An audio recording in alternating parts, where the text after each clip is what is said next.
Hello বন্ধুরা, আজকে তৈরি করতে চলেছি একটা দারুণ মজাদার রেসিপি। সেটা হচ্ছে কড়াইশুঁটি কিংবা মটরশুঁটির ঘুগনি। তো প্রথমে একটা কড়াইয়ের মধ্যে তেল দিয়ে দিয়েছি, তেলটা গরম হওয়া অবধি অপেক্ষা করে নিয়েছি। তারপরে এর মধ্যে দিয়ে দেবো হচ্ছে তেজপাতা আর শুকনো লঙ্কা। এটা একটু ভাজা ভাজা হয়ে আসলে দিয়ে দেবো পেঁয়াজ কুচি, তারপরে দিয়ে দেবো হচ্ছে টমেটো কুচি। তো আমি কিন্তু এর মধ্যে এলাচও দিয়েছিলাম।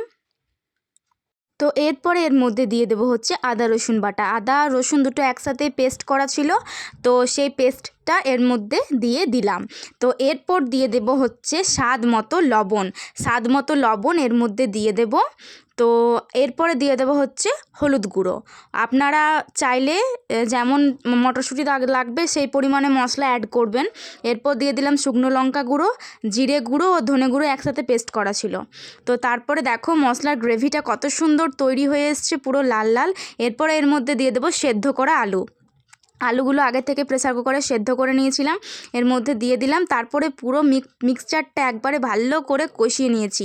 তারপরে যে মটরশুঁটিগুলো ছাড়ানো ছিল সেই মটরশুঁটিগুলো কিন্তু ভালো করে ধুয়ে নিয়েছি। এরপরে ওই আলুগুলোর মধ্যে, গ্রেভিটার মধ্যে মটরশুঁটিগুলো দিয়ে দেবো। তারপর ভালো করে কষাতে থাকবো। এতে কিন্তু অর্ধেক মটরশুঁটি সেদ্ধ হয়েই যাবে, আলাদা করে সেদ্ধ করার কোনো প্রয়োজন নেই। তো এরপরে টেস্ট বাড়ানোর জন্য দিয়ে দেবো সবজি মশলাটা এর মধ্যে দিয়ে দিলাম। তো চলো, রেডি মটরশুঁটির ঘুগনি। তো ভিডিওটি কেমন লাগলো কমেন্টের মধ্যে জানিও, আর সাবস্ক্রাইব করতে ভুলো না যেন।